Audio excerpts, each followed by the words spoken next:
आज सबसे जो अहम मामला है वो मखसूस नशिस्तों का है कि जो पाकिस्तान तहरीक इंसाफ को अभी तक नहीं दी गई।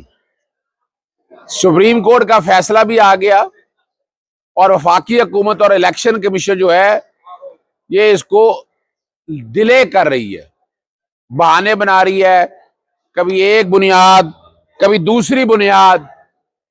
15 अगस्त से केस की समाअत चल रही है। पहले जस्टिस रजा कुरैशी साहब के पास गया, फिर जस्टिस राहील कमरान शेख के पास गया और अब जस्टिस चौधरी इकबाल साहब के पास है। और आज जो सबसे मजेदार बात है, एडिशनल अटॉर्नी जनरल आए और आगे उन्होंने कहा जी वो पाकिस्तान तहरीक इंसाफ वगैरह का नोटिस नहीं हुए।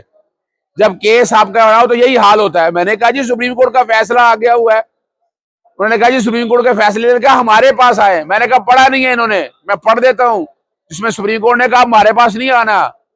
8 मेंबर बेंच ने बड़ी क्लैरिटी के साथ कह दिया कि जो नया कानून आया है उससे इस फैसले पे कोई अमल दरामद रुक नहीं सकता है। अगर नोटिस भी कराने हैं सबको तो इलेक्शन कमीशन के जरिए करा दिए जाए। और ये डिले ऐसे ही हो रहा है, मामूली मफाद आमा में पब्लिक इंटरेस्ट का मैटर है, इस पर अमल दरामद होना बहुत जरूरी है। मखसूस जिससे पाकिस्तान तहरीक इंसाफ का हक है। अदालत ने एक दफा फिर जो है वो नोटिस किए हैं पाकिस्तान तहरीक इंसाफ और बाकी पार्टी को, बाकी कुछ पार्टियों का के खिलाफ एक तरफा कार्रवाई ऑलरेडी हो चुकी हुई है। ये वो फैसला है जो मखसूस नशिस्तें इंशाअल्लाह उल अजीज पाकिस्तान तहरीक इंसाफ को दे देगा। दूसरा जो बहुत ही अहम मामला है वो नजरबंदी के सेक्शन 3 पर अमल दरामद रुका हुआ है। ताहिर इकबाल जो फॉर्म 45 और 47 के साथ MNA बिहाड़ी हैं, उनको 18 अक्टूबर को नजरबंदी के ऑर्डर जारी किए थे। मुल्तान बेंच में कहा गया था कि 1 हफ्ते के अंदर अंदर फैसला करें। 2 नवंबर की रिप्रेजेंटेशन पेंडिंग पड़ी है, मगर उन्हें बिहाड़ी से मियां वाली जेल शिफ्ट कर दिया गया। लाहौर हाईकोर्ट के जस्टिस अमजद रफीक ने परसों इस पर नोटिस जारी किए, आज बुलाया उनको। तो आज जब पूछा गया अदालत के सामने, जब ऑर्डर पढ़ा गया कि जब अदालत ने सेक्शन 3 मुअत्तल कर दिया है, जब मुअत्तल कर दिया है तो उसको सामने रखते हुए ये नजरसानी जो है, नजरबंदी जो है, ये गैर कानूनी है। कोशिश की बात लटकाने की। ऑर्डर के अंदर लिखा कि जनाब ये समरी भिजवा दी है चीफ मिनिस्टर को और काबीना फैसला करेगी। इसमें फिर अदालत को बताया कि मुस्तफा इंपैक्स का केस ये नहीं है, ये पावर ऑलरेडी डेलीगेट कर चुकी है हुकूमत। जब डेलीगेट कर चुकी है, सेक्रेटरी सुन रहा है तो सेक्रेटरी को ऑर्डर पास करना है।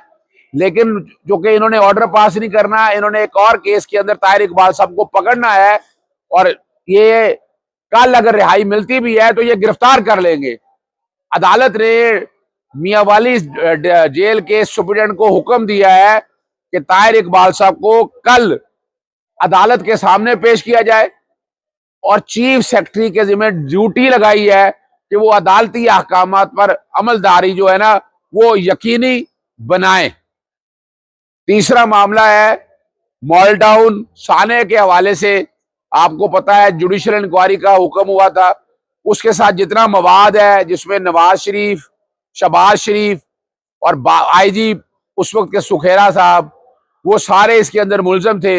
लेकिन वो मवाद साथ का नहीं दिया जा रहा कि जो इंक्वायरी रिपोर्ट के साथ है। बड़े अरसे से दरखास्त चल रही है और हुकूमत पंजाब, कभी रजिस्ट्रार आपस में एक दूसरे से खेल रहे हैं। रजिस्ट्रार की बात हो रही है जुडिशियल इंक्वायरी ट्राइब्यूनल की। आज अदालत के सामने यह लगा था केस और समाअत उसकी मुलतवी हो गई है।